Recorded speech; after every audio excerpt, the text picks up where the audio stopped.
বাংলাদেশের জঙ্গিগুলো, বুনো শুয়োরগুলো প্রতিনিয়ত ভারতবর্ষকে অপমান করে চলেছে। সবসময় বাজে কথা। কালকে দেখলাম একটা পোস্টে ভারতের পতাকা পায়ের নিচে নিয়ে পোস্ট করেছে। এই সেই বাংলাদেশ, যে বাংলাদেশকে ভারতবর্ষ স্বাধীন করে দিয়েছিল, যে বাংলাদেশ এখনও অবধি আমাদের উপর নির্ভরশীল। চাল, ডাল, আটা, ইলেকট্রিক জিনিসপত্র, বিদ্যুৎ, সবজি সব কিছু বাংলাদেশে ভারত থেকে না গেলে তারা খেতে পায় না। বিদ্যুতের টাকা এখনও বাকি।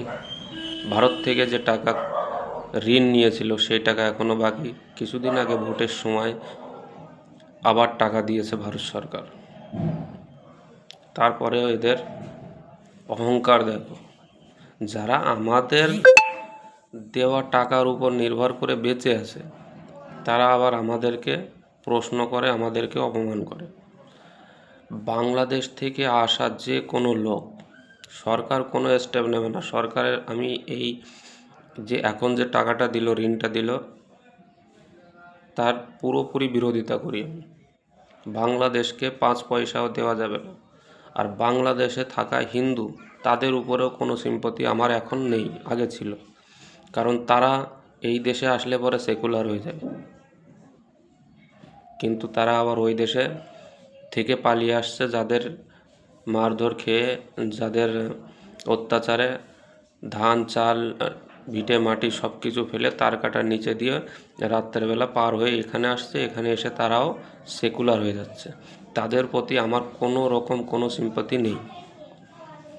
ভারত, তাদের হিন্দুদের যদিও বা কিছু না বলা হয়, তাহলে কিন্তু এই যে মুসলমান যারা আসছে, অনুপ্রবেশকারী বা পাসপোর্ট করে আসলো, তাদের যেখানেই পাও সেখানেই তুলোধুনাই করো।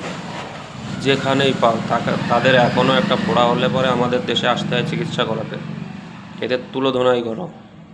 এদের প্রতি কোনো সিম্পতি নেই। বাংলাদেশের হিন্দু বলো, মুসলমান বলো, কোনো জাতির প্রতি কোনো সিম্পতি নেই। পরিষ্কার কথা। যেখানে পাবে সেখানেই তুলোধুনাই করো। এদের মনের ভিতর সবসময় বিষ। হিন্দুরা ওইখানে থাকতে মার খাবে, এখানে আসলে সেকুলার। আর মুসলমানদের তো প্রতিনিয়ত তাদের ভিতরে বিষই আছে। তারা তাদের রক্তে রক্তে বিষ বইছে, পাকিস্তানি বীজ।